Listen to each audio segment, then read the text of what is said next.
bentuk dukungan yang paling minim yang bisa dilakukan oleh swasta adalah jangan dirusak perilakunya ASN. Karena kita lagi berusaha memperbaiki diri kita, berusaha untuk lebih akuntabel, ya. Tolong jangan dirusak dengan kebiasaan-kebiasaan lama, ya. Karena it takes two to tango. Ya. Environment akan mempengaruhi perilaku.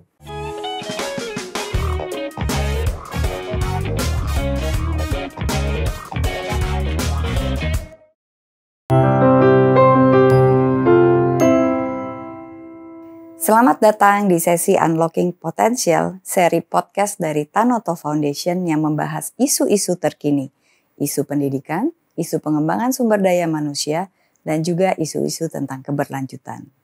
Pada saat ini, di episode ini, kita akan membahas tentang jalan panjang menuju birokrasi kelas dunia. Saya Arianti Savitri, Head of Leadership Development and Scholarship dari Tanoto Foundation. Telah hadir bersama kami pada saat ini adalah Bapak Dr. Insinyur Alex Denny, MM, Deputi Bidang Sumber Daya Manusia Aparatur, Kementerian Pendayagunaan Aparatur Negara dan Reformasi Birokrasi Republik Indonesia. Selamat datang Pak Denny. Terima kasih Pak. Terima kasih Bu Santi undangannya. Menjadi birokrasi berkelas dunia bukanlah hal yang mudah karena memerlukan beragam upaya dan dorongan yang optimal dari berbagai pihak nih Pak. Terutama aparatur sipil negara berkualitas yang mampu menunjukkan jika birokrasi Indonesia yang mampu bersaing dengan negara lain. Mungkin sebelum saya lanjut, dan ini sebagai pertanyaan pembuka, apa nih Pak bedanya antara ASN dan PNS? ASN itu adalah aparatur sipil negara. Artinya pegawai yang bekerja di instansi pemerintah melakukan tugas-tugas pemerintahan. Nah, ASN ini kategorinya ada dua. Satu namanya pegawai negeri sipil. Ini adalah pegawai yang punya ekspektasi untuk bekerja sampai pensiun dan mendapatkan hak pensiunnya. Lalu ada kategori kedua namanya pegawai pemerintah dengan perjanjian kerja. P3K. Ya. Nah, P3K ini lebih bekerja di instansi pemerintah, melaksanakan tugas-tugas pemerintahan, tetapi ada batas waktunya. Baik Pak, Presiden Republik Indonesia menyatakan kita diharapkan menjadi birokrasi kelas dunia. Menurut Bapak, apa itu birokrasi kelas dunia Pak? Dan apa tantangannya dan strategi untuk mewujudkan Indonesia menuju ke sana? Kalau kita bicara tim kelas dunia, itu biasanya ada dua indikator. Satu hasil kerjanya, prestasinya. Kedua biasanya terkait dengan perilakunya. Nah terkait dengan birokrasi juga sama sebetulnya. Kita harus bicara juga hasil ya atau kinerja dari birokrasi. Nah, ada indikator-indikator yang membandingkan negara-negara maju ya dengan kita, di mana kita bisa lihat bahwa indikator itu kita ketinggalan. Misalnya efektivitas pemerintahan, indeks persepsi korupsi dan seterusnya ya. Nah, indikator itu harus kita kejar kalau kita mau menjadi birokrasi yang berkelas dunia. Jadi harus sudah deket-deket tuh nanti kinerjanya di sana. Dan yang juga nggak kalah penting itu perilaku dari birokrasinya. Perilaku dari birokrasi kelas dunia itu harus kita benchmark juga. Dan kita sudah terjemahkan perilaku itu. Kalau skill itu, skill seperti apa nanti Pak yang dibutuhkan, terutama mungkin tadi juga Bapak cerita mengenai apa itu value-value-nya juga. Kalau kita bicara apa yang mesti kita lakukan, tentu kita mesti lihat dulu nih, kalau kita mau ke sana, ini tantangan apa yang akan kita hadapi? Karena skill itu kan untuk menghadapi tantangan-tantangan itu ya. Reformasi birokrasi ini kan butuh effort, butuh energi ya. Ya, ngangkat gelas ini aja punten ini kan butuh energi gitu. Apalagi mentransform 4,2 juta ASN yang sekarang dianggap belum berkelas dunia, kemudian didorong untuk menjadi ASN berkelas dunia. Berarti ini butuh energi, butuh effort. Tantangannya adalah energi ini harusnya fokus resultannya ke arah yang kita tuju. Nah sayangnya sekarang energi ini ketarik juga ke arah lain. Jadi seperti tarik tambang nih. Ya kita ingin menarik tambangnya menuju profesional dan berkelas dunia, which is butuh energi dan effort ya. Tetapi ada yang menarik tambangnya juga ke kiri ya. Menarik ke kiri ini quote and quote ya. Misalnya masih ingin status quo, takut keluar dari zona nyaman. Masih ada praktek-praktek KKN, jual beli jabatan, kecurangan untuk ikut tes ASN ya. Dan bahkan ada masalah-masalah non-ASN, honorer yang juga belum selesai. Jadi tambang kita ini ditarik Hanya resultannya itu tidak mengerucut ke arah yang kita sepakati bersama. Semua orang bekerja keras, ya, yang satu menarik dengan keras, yang satu menarik berkeringat dua-duanya, tapi indikatornya hanya bergerak sedikit-sedikit. Ini tantangannya. Nah, biasanya untuk membangun perilaku kelas dunia ini ada 3 hal yang harus kita sikapi. 1 mindset-nya, 2 tools-nya, dan 3 baru bicara skills-nya. Ya, kalau kita lihat tim-tim kelas dunia itu skills-nya memang di-develop, tapi tools-nya juga nggak kalah canggih ya. Mereka menggunakan sport science dan lain-lain. Berapa kali passing, berapa yang akurat, berapa itu dimonitor begitu. Nah, ini terkait dengan tool. Tetapi yang pertama tentu mindset. Nah, terkait dengan ASN, kami tahun lalu survei ya, bertanya kepada ASN, boleh nggak disebutkan 3 alasan Anda memilih mengapa sih jadi ASN? Pilihannya kan banyak. Betul. Kerja di Tanoto pilihan juga ya kan, kerja di BUMN, kerja di swasta, kerja di multinasional. Kenapa memilih menjadi ASN sih? Boleh nggak disebutin 3 alasan? Nah, yang menarik adalah 84% alasan yang muncul itu adalah ingin mengabdi kepada bangsa dan negara. Padahal mengabdi kepada bangsa dan negara itu banyak jalannya. Tetapi mereka merasa ini ASN jalan yang paling lempeng untuk mengabdi kepada bangsa dan negara. Yang paling besar jalannya di situ. 3 alasan lainnya klasik, standar. Saya kebetulan beruntung ya, pernah kerja di swasta, di BUMN, pernah jadi konsultan. Sering sekali melakukan survei-survei employee ya. 3 alasan ini selalu muncul. Alasan untuk mendapatkan kesempatan belajar, kesempatan untuk mengembangkan karir, kesempatan untuk mendapatkan reward dan recognition. Ini mah standar. Berarti ini bukan the difference make a difference untuk orang memilih menjadi ASN. Yang menarik adalah alasan kelima nih. 12,5% ASN memilih menjadi ASN karena pekerjaan ini aman. Instansinya nggak bakalan bubar, sayanya nggak bakalan di PHK. Nah, 12,5% itu kan 1 dari 8. Betul. Kalau ASN kita 4,2 juta, itu lebih dari 500.000 yang merasa ini pekerjaan yang aman. Nah, mindset itu ya, kan kalau kita bicara change model ya, mindset akan mempengaruhi perilaku, perilaku akan mempengaruhi hasil kan. Nah, kalau mindset saya, ini pekerjaannya aman kok, saya nggak bakalan PHK.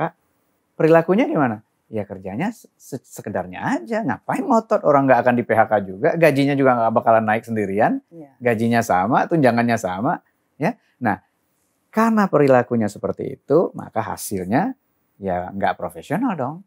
Tetapi sebagai ASN kita merasa enggak kok, gaji kita sama, tunjangannya sama, pekerjaannya, ya ngapain ngotot gitu. Nah, inilah biangnya.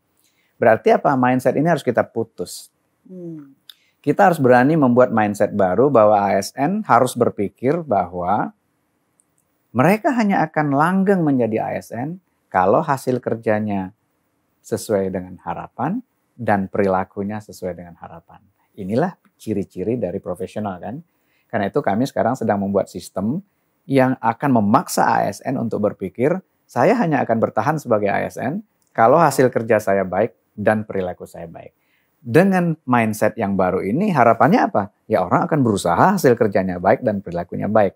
Dan inilah yang akan menghasilkan birokrasi yang profesional. Itu terkait dengan mindset. Kedua terkait dengan skill set. Tadi pertanyaan Mbak Santi ya. Skills apa yang dibutuhkan? Karena dunia ini berkembang dengan sangat cepat ya. Masyarakat sebagai customer kita, kebutuhannya juga, ekspektasinya juga meningkat dengan sangat cepat. Dan mereka sekarang ini dimanjakan oleh layanan-layanan, oleh produk-produk yang dibuat oleh swasta, yang begitu mudah mereka dapatkan dengan cara yang paling fleksibel dan makin lama makin murah. Jadi teknologi membuat services dan produk makin lama makin murah, makin mudah, makin cepat, makin fleksibel untuk diperoleh. Kalau masyarakat kita biasa dilayani seperti itu, ketemu birokrasinya ribet, ya. Mau ngurus surat pindah aja panjang banget ceritanya ya. Nah, kebayang nggak nanti frustasinya masyarakat kita? Karena itu ASN harus belajar cepat bagaimana memahami ekspektasi dari masyarakat yang juga berkembang dengan cepat. Jadi kalau menurut saya skills pertama yang harus kita bangun adalah learning agility. Learning agility di sini maksudnya adalah meningkatkan dengan signifikan kemauan belajar dan kecepatan belajarnya ASN. Karena kalau kita lambat belajarnya, malas belajarnya, sementara masyarakat dunianya tumbuh dengan cepat, kita makin ketinggalan. Jadi menurut saya itu yang pertama. Kedua, bicara analytical thinking. Persoalan makin kompleks, kita nggak pernah tahu lagi akar masalahnya itu apa. Jadi kita harus dilatih, ya analytical thinking kita harus dilatih terus memecahkan persoalan-persoalan yang kompleks itu. Karena tadi ekspektasi masyarakat meningkat. Masyarakat ini kan ekspektasinya di sini, begitu dipenuhi, ekspektasinya naik lagi ke sini kan. Sama juga kayak karyawan kayak sekarang. Ya, kita penuhi lagi, nanti ekspektasinya naik lagi ke sini. Jadi harus ada analytical thinking yang cukup untuk masuk ke skill, membangun skills berikutnya, yakni creativity dan innovation. Kita dituntut untuk kreatif. Kalau dulu enggak, kita dituntut untuk memahami peraturan dan bagaimana memastikan peraturan itu kita jaga. Padahal peraturan itu kan dibuat untuk mencapai tujuan begitu. Jadi creativity dan innovation ini kalau harus dirubah peraturannya, kita ubah peraturannya gitu. Kalau bisa dibuat lebih cepat, kenapa mesti lama ya? Nah ini adalah skill-skills yang mesti dibangun. Dan on top of itu menurut saya yang juga nggak kalah pentingnya dan mungkin malah second important setelah learning adalah leadership. ASN harus punya drive untuk mempengaruhi dan menggerakkan perubahan mulai dari dirinya sampai ke lingkungannya. Karena kebanyakan ASN berpikir mereka ini victim. Kalau karirnya nggak maju, yang salah orang lain. Ya, kalau dia nggak dikasih kesempatan belajar, yang salah itu LAN. Jadi menurut saya leadership itu harus diasah mulai dari level yang paling rendah sampai ke level yang paling tinggi agar mereka punya drive untuk menggerakkan perubahan, ya tentu mulai dari dirinya sendiri. Itu kira-kira kalau boleh milih 4 atau 5 skills yang menurut saya paling dibutuhkan saat ini. Nah, bagaimana juga nih Pak, kita sudah mau sampai di 2024 nih, dengan kesiapan-kesiapan ASN yang pastinya Bapak Presiden ingin segera jalan dengan cepat. Dan bagaimana juga untuk menyiapkan ASN profesional ini untuk di tahun 2045 nanti. Iya, betul. Memang 2045 itu harus kita sikapi dengan baik karena itu milestone penting ya. 100 tahun kita merdeka, apa sih yang sudah kita capai ya. Dan harapannya kan di situ Indonesia emas ya. Kita masuk ke kategori negara maju dengan perkiraan size of economy kita mungkin nomor 4 terbesar di dunia pada saat itu ya. Dan kita beruntung 10 tahun ini kita mendapatkan bonus demografi dan alangkah meruginya kita kalau kita tidak berhasil memanfaatkan itu dengan baik. Nah, 2024 ini juga momen penting di mana kita akan melakukan pemilihan pemimpin-pemimpin kita yang baru. Karena itu kami berharap menjelang 2024 itu kita menyelesaikan tool set yang dibutuhkan untuk bertransformasi. Jadi tadi mindset penting, skill set penting. Nah tools-nya nih mesti kita siapin. Kalau saya boleh menganalogikan tools itu dalam konteks birokrasi, saat ini ada 2. Pertama regulasinya sendiri, kedua teknologinya. Karena birokrasi itu kan bekerja, regulasinya apa gitu. Nah kalau regulasinya tidak support untuk melakukan transformasi tadi, tentu kita akan kesulitan. Walaupun mindsetnya udah, skillsnya udah dibangun, tapi dia bilang nggak bisa, peraturannya ngomongnya begini gitu ya. Nah itu mesti kita perbaiki. Jadi target kami menjelang 2024 ini adalah menyiapkan tools, regulasi, birokrasi ini, manajemen SDM aparatur ini dibuat pairing dengan pemain kelas dunia. Ya. Nah kemudian teknologinya juga begitu. Jangan sampai kita masih menggunakan bambu runcing, paper pencil pada saat birokrasi kelas dunia sudah menggunakan teknologi. Jadi 2 hal itu yang kami ingin rampungkan dalam 2 tahun ini sehingga presiden berikutnya itu sudah punya fondasi yang kuat ya terkait dengan tools, skills yang sudah diidentifikasi, kemudian mindset yang sudah kita bangun begitu. Nah, kita punya strategi untuk membangun itu, Mbak Santi. Jadi bicara-bicara mengenai perubahan, kita juga melihat kalau dari kami ini melihat bahwa Indonesia juga melakukan perubahan yaitu pengalihan jabatan struktural ke fungsional. Yes. Baik di tingkat pusat maupun juga di tingkat daerah. Nah ini saya pikir dan kami juga semua ingin mendengar juga dari Bapak ini bagaimana sih prosesnya sekarang dan bagaimana targetnya kalau kami dengar tadi 2024 sudah siap toolsnya. Nah, setelah itu kita mau lari gimana nih Pak? Pertama begini, organisasi diharapkan makin lama makin lincah. Dan makin kolaboratif. Nah, sementara dengan layer yang panjang, Ya, birokrasi itu menjadi lambat. Nah, makanya Bapak Presiden langsung waktu pidato kenegaraan pertama di depan DPR pada waktu pelantikan periode kedua langsung menyatakan birokrasi akan kita pangkas layernya agar dia lincah. Kebayang nggak eselon 1, eselon 2, eselon 3, eselon 4, eselon 5 yang kerja nanti eselon 1 di sini baca paraf ya. Ini tentu panjang sekali persoalannya. Nah, ini sudah dilakukan. 2021 itu instansi pusat per 31 Desember itu sudah hampir 100% selesai proses transformasi organisasi itu.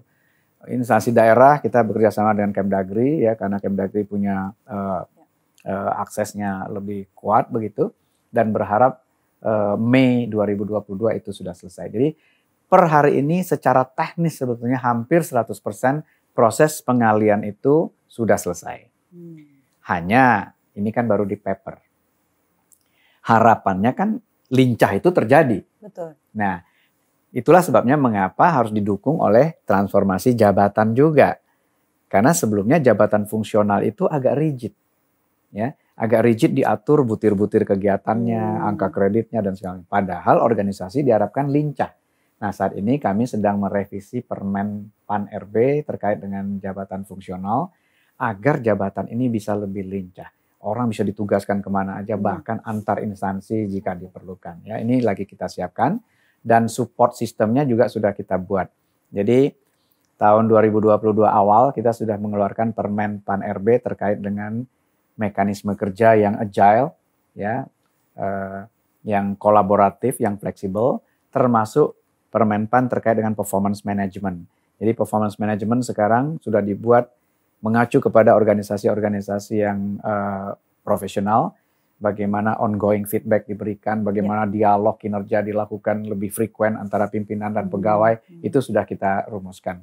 Nah, tinggal jabatannya dibuat lebih lincah, sehingga nanti harapan birokrasi itu bisa lebih cepat, lebih murah, lebih fleksibel melayani masyarakat itu bisa terjadi.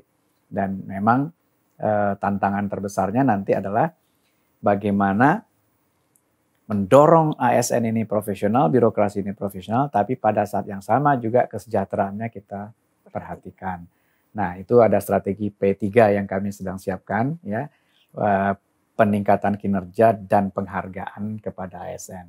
Jadi kita lagi bongkar konsep total reward-nya ASN, bagaimana salary range itu dibangun. Kita tidak punya salary range. ASN itu salary table. Jadi ada tabel gajinya. Jadi kalau eselon 1 kita udah tahu gajinya berapa ya. Semua orang udah tahu dimanapun dia ya gajinya sama, tunjangannya sama dan lain-lain. Nah, sekarang kita buat salary range agar profesionalism itu bisa di value di situ ya. Kita sudah punya instrumen namanya tunjangan kinerja. Harusnya tunjangan kinerja ini kan merangsang kinerja yang lebih baik. Tapi sayangnya tunjangan kinerja ini sekarang diterima pasti setiap bulan, jumlahnya tetap setiap bulan, dan jumlahnya sama antara saya dan tetangga saya. Nah, ini lagi kita bongkar. Nanti konsepnya mungkin menjadi insentif kinerja. Ya, jadi orang yang kinerjanya baik ya dapat, bisa lebih banyak dibandingkan yang kinerjanya dan ada yang tidak dapat. Jadi ini kan zero sum game. Kalau sekarang kuenya dibagi rata begitu. Nah, ke depan ya ada yang nggak dapat, ada yang dapat sedikit, ada yang dapat lebih banyak. Ini lagi kami rumuskan. Termasuk setiap tahun jika memungkinkan boleh dong ASN sekali-sekali terima bonus yang kinerjanya baik. Ya, masa BUMN terima bonus, ASN enggak. Padahal kerjanya mungkin sama-sama keras, sama-sama buat negara dan lain-lain. Nah, ini kami lagi rumuskan bagaimana foundational reward-nya, bagaimana motivational reward-nya, bagaimana benefit, bagaimana working environment, bagaimana growth opportunity sebagai konsep total reward, dan mudah-mudahan ini bisa kita selesaikan sebelum periode Bapak Presiden yang kedua ini selesai. Kembali ke topik tadi, pemerintahan kelas dunia. Seperti kita ketahui, di tahun 2045 ini adalah tahun Indonesia Emas. Nah, pada tahun tersebut juga kita akan mendapatkan bonus demografi.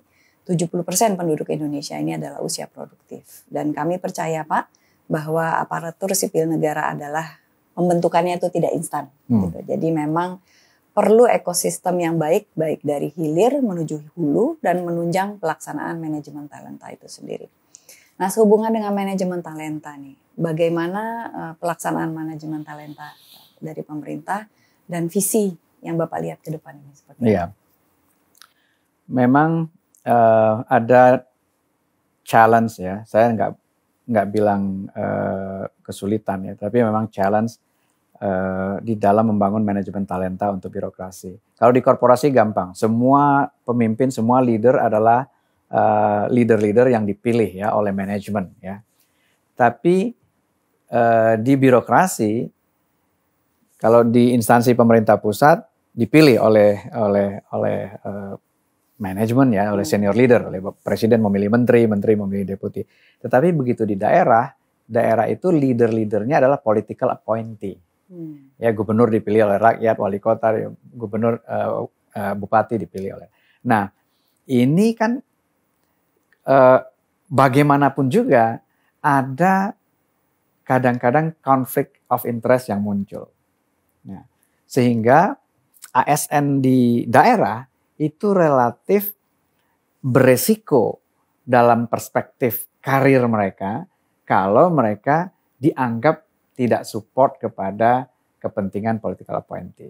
Tapi dalam konteks ini kadang-kadang tidak semudah itu. Nah, salah satu solusi yang lagi kami exercise adalah membuat semacam talent komite, ya, komite talenta yang juga lagi kita exercise dipisahkan dari komite suksesi. Jadi nanti ada komite talenta, ada komite suksesi. Karena posisi dari kepala daerah ini di dalam undang-undang memang disebut sebagai pejabat pembina kepegawaian, punya hak untuk mengangkat, memberhentikan dan lain-lain. Tapi kalau dapat kepala daerah yang agak-agak kurang peduli kepada kenetralan birokrasi dan lain-lain, kan kasihan ASN-nya.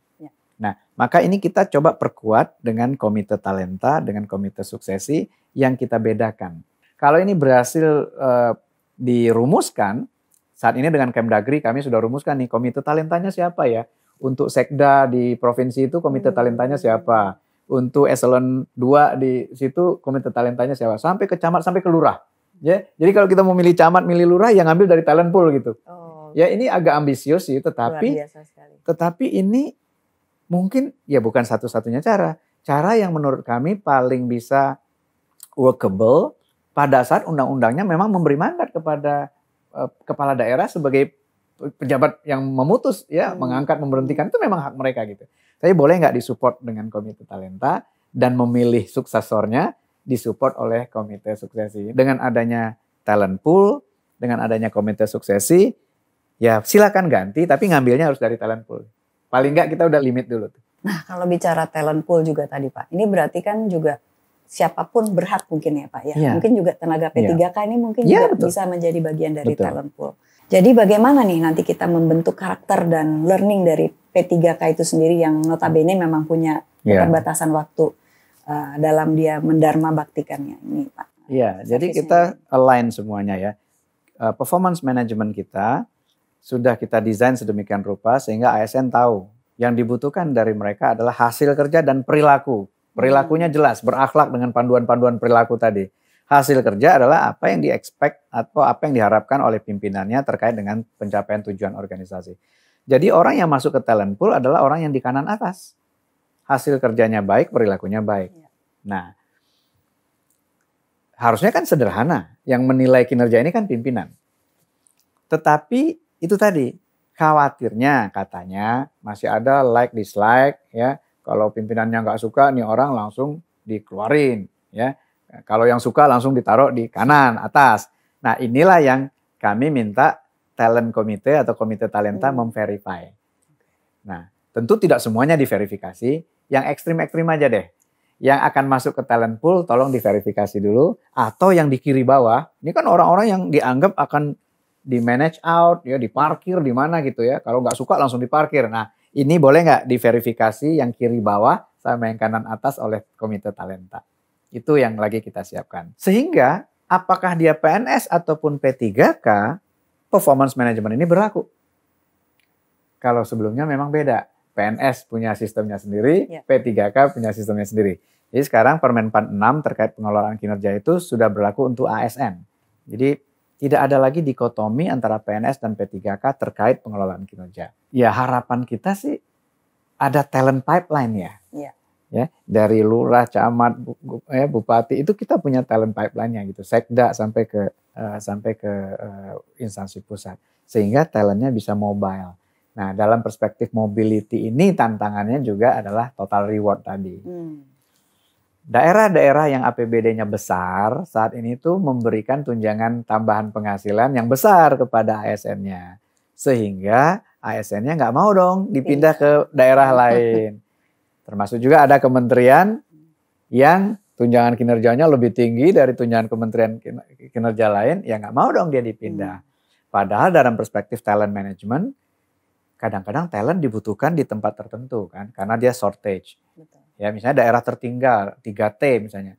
Kalau kita nggak mau menurunkan talent-talent terbaik kita ke sana, ya daerahnya tertinggal terus dong. Nah talentnya ya juga nggak mau ke sana, wong APBD-nya kecil, ya saya rugi dong gitu. Nah inilah sebabnya mengapa konsep total reward tadi kita exercise sehingga talent mobility itu bisa di-exercise. Nah talent mobility bisa di-exercise kalau total rewardnya itu kompetitif dan adil kan. Betul. Bahkan Bapak Presiden mungkin lebih advance lagi berpikirnya. Mereka bekerja itu bisa nggak dari ASN kerja di BUMN? Bisa nggak dari BUMN pindah ke ASN? Nah bisa sepanjang sistemnya kompatibel kan. Ya. Kalau sekarang orang ASN suruh jadi direksi BUMN ya seneng lah, ya gaji tantiemnya gede. Tapi mau nggak direksi BUMN suruh jadi ya nggak mau dong, terjun bebas income-nya kan. Nah ini tentu harus kita leverage juga gitu, harus kita buat mereka kompetitif juga. Nah ini memang PP yang kami lagi rumuskan ini mudah-mudahan bisa menjawab tools yang dibutuhkan tadi ya, dan ini akan mungkin menganulir beberapa peraturan yang lain yang sebelumnya sudah ada. Jadi menyederhanakan. Salah satu challenge yang saya mungkin sampaikan ke Mbak Santi, manajemen SDM aparatur ini bukannya kurang aturan. Kita ini over regulated. Lebih dari 1.000 regulasi mengatur ASN.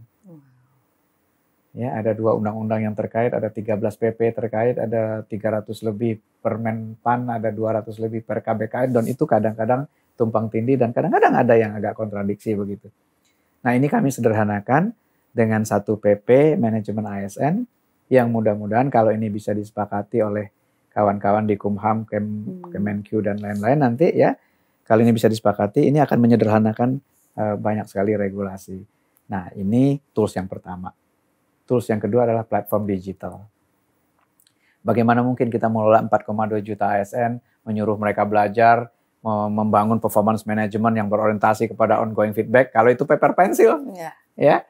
Nah kami saat ini sedang menyiapkan platform digital untuk berkolaborasi sehingga nanti 4,2 juta ASN itu tergabung dalam sebuah platform, mau kasih feedback, mau cari mentor, mau cari coach, mau learning ya. Thanks to Tanoto Foundation juga yang sudah menginisiasi membantu LAN untuk membangun ASN unggul ya. Nah ini nanti fitur-fiturnya semuanya akan digabung dalam platform digital kolaboratif untuk ASN ini, Mbak. Jadi menarik Pak. Jadi memang konsep merdeka untuk bekerja dan simplifikasi daripada sistem itu untuk kemudian orang bisa menghasilkan performance lebih baik dan berperilaku lebih baik lagi. Nah, untuk pertanyaan terakhir dari kami ini, Pak Deputi, kira-kira pelatihan macam apa yang akhirnya nanti betul-betul urgently dibutuhkan nih Pak? Dan bagaimana kami dari pihak sektor swasta kalau ingin berkontribusi untuk kemajuan bangsa ini? Ya, pertama definisi dari pelatihan sendiri ya. Ini bagian dari mindset yang kita mau rubah ya. Kita tahu bahwa pelatihan-pelatihan yang formal itu hanya 10% efektif ya. Social learning bahkan 2 kali lebih efektif dibandingkan pelatihan-pelatihan yang formal. Dan sebetulnya learning yang paling efektif adalah experiential learning kan. Jadi mindset ini juga mesti kita tularkan pelan-pelan sehingga nanti yang dibutuhkan adalah akses. Kalau kita bicara pelatihan selama ini kan asosiasinya kurikulum, kemudian modul, kemudian siapa yang ngajar, kemudian kapan diajarkan. Sementara setiap ASN ini kan unik. Kebutuhan itu yang tahu harusnya mereka. Kenapa mereka yang tahu? Mereka yang tahu kesulitan mereka dalam bekerja. Kalau saya kesulitan ini, saya harus belajar apa dong? Bukan ada program training apa ya. Jadi dulu mindsetnya orang ikut training, habis itu pulang dari training, ini saya bisa terapin di mana gitu. Ya. Sekarang mindset yang kita mau bawa adalah Anda bekerja, dituntut untuk lebih cepat dari kemarin, lebih baik dari kemarin, lebih murah dari kemarin, lebih fleksibel dari kemarin. Anda perlu belajar apa? Nah, berarti nanti learning center kita tugasnya adalah menyediakan learning materials, modules, resource, akses kepada coach, kepada mentor, kepada segala macam. Biarkan ASN-nya yang memilih dia mau belajar apa. Karena belajar yang paling baik adalah belajar yang dibutuhkan untuk apa yang menjadi tugas keseharian mereka. Mindset yang mau kita bangun adalah apapun pekerjaan Anda, coba pikirkan bagaimana pekerjaan itu bisa dilakukan lebih cepat, lebih berkualitas, lebih murah biayanya, lebih fleksibel untuk customer Anda. Kira-kira untuk bisa mewujudkan itu, apa yang harus Anda pelajari? Dan kemana Anda bisa akses itu? Yeah. Jadi platform ini dibutuhkan nanti ya konten learningnya, learning kontributornya, ya coach, mentor, peer, ya ini ahlinya siapa? Misalnya kalau saya mau ngedit PowerPoint ini agak-agak lambat, saya butuh belajar PowerPoint dong. Siapa yang jago? Ya, nah informasi itu harus dibuka seperti sosial media. Jadi kami sedang menyiapkan platform yang seperti sosial media. Editing misalnya, kalau podcast ini mau diedit, siapa jagonya sih? Kenapa? Karena saya diberi tugas membuat materi sosialisasi budaya kerja yang saya perlu edit. Kalau gitu saya perlu belajar editing dong. Siapa nih jago editingnya? Siapa yang di-endorse oleh sosial? Nah ini kita lagi siapin itu. Jadi sekali lagi kalau ditanya pelatihan apa yang relevan, jawabannya sangat personalized. Karena learning itu personalized. Siapa yang paling tahu? Harusnya self-regulated learner sebagai self-regulated learner. Betul. Pada akhirnya learner as a center of learning itu bisa terwujud. Ya, ya. Dan mungkin juga peran swasta tadi kalau saya bisa sedikit simpulkan bagaimana experiential learning itu kali ya Pak. Betul ya, banget. Bisa dibuka untuk peran swasta. Jadi kalau ditanya peran swasta khusus untuk learning, kami sih berharap sekali swasta memberikan insight terus bahwa dunia ini udah berubah dengan cepat, berkembang dengan cepat ya. Mengundang kita untuk melihat perubahan yang terjadi, membuka mata kita, membuka wacana kita ya. Bagaimana swasta melayani customernya. Nah, pemerintah jangan merasa, customer kita nggak bakalan diambil kok. Ingat, dulu orang bayar PLN hanya bisa ke PLN.